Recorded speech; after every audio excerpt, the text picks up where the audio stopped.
Welcome to Borderline Furniture. I'm Mara, and today I'm bringing you a big, bold welcome to Hidden Gem Bear's 2026 Color of the Year. In this project, I started with a very dated bed frame that I found at my local thrift store. The moment I saw it, I knew it was destined to become a bench. While I could make this video all about the build process, I'm going to breeze through those basics so we can get to the real magic. A decoupage technique that solves the #1 problem furniture artists complain about. And I'm honestly shocked no one's doing this yet. But first, let's turn this headboard into a bench. The headboard spindles were oversized, so I trimmed them down and reattached the tops. I salvaged the decorative pieces from the bottom of the footboard because they were just too cool to waste. And I used the ends of the footboard to create the front legs of the bench. The bench seat was built from 1x6 boards, planed, sanded, glued, and ready for stain.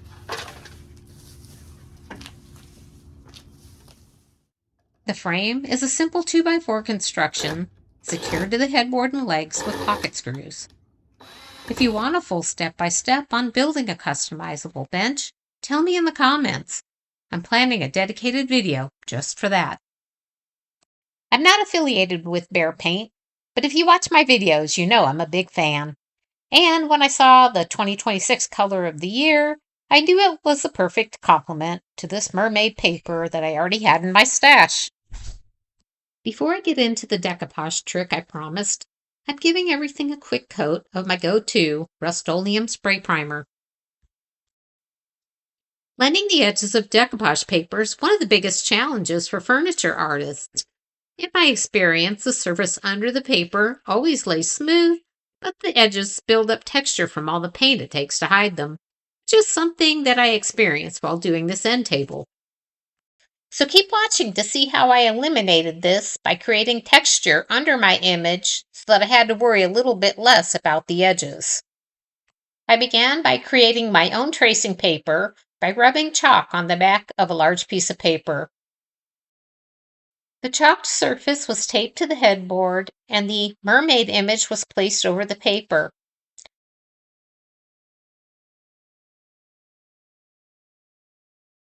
Using the back of a brush, I traced the image to create an outline on the headboard.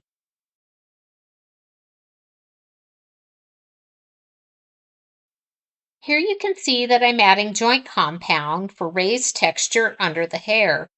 I'll continue building for scales, background objects, some random texture, and raised texture images from various stencils. Here's an easy technique. I'm just pushing a paper towel into wet joint compound. A homemade stencil creates seaweed. Then there's a few random stencils, and finally the script. Once the joint compound was dry, I lightly sanded the areas under the image. I wanted a subtle texture, but enough to show through, although not so raised that it would interfere with the paper. Too much texture could cause the paper to tear. I sealed the joint compound with polycrylic, not shown, and then paint. Joint compound must be sealed or there will be problems with paint application and moisture, especially when the decoupage paper is applied. And after the paint was dry, I added one more coat of polycrylic.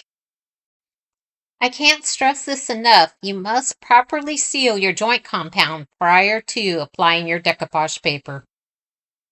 After aligning the paper to the texture, I'm going to be using wallpaper paste to adhere the paper image to the bench.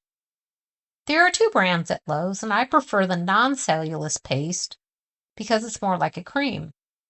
After placing the image where I want it, I work from the middle outward, one side at a time, and in small sections. It's also important to wetness the paper to keep it from wrinkling when dry paper meets the wet paste.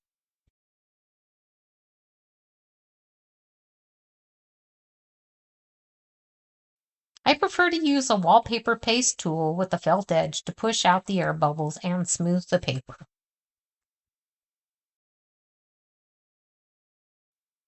After the paper was fully dried, I gathered my stash of acrylic paints and started the blending process.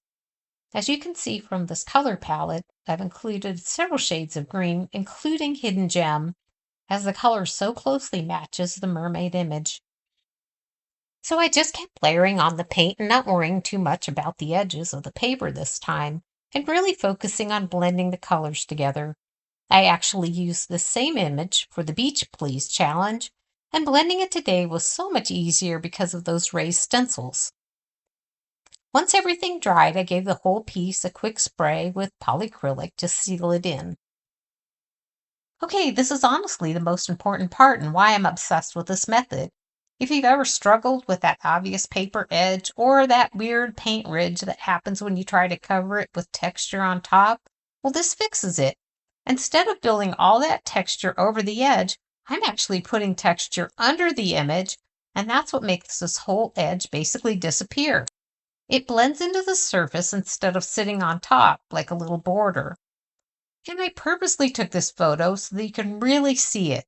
Now look how the light catches and refracts across the hair texture, plus you can still see little hints of what's underneath. Do you see it? There's a small seashell in there, and some script peeking through. The hidden layer is doing so much work hiding the edge, adding depth, and making the whole piece feel more intentional. Now I'm really excited to show you the final project, but I still have some work to do before the big reveal. I need to finish painting the bench, adding the seat, and then bringing some depth to those spindles with a bit of black wax. So here is the before, and now for the final reveal.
Is my video featuring Bear's 2026 color of the year and my unique approach to blending decoupage edges.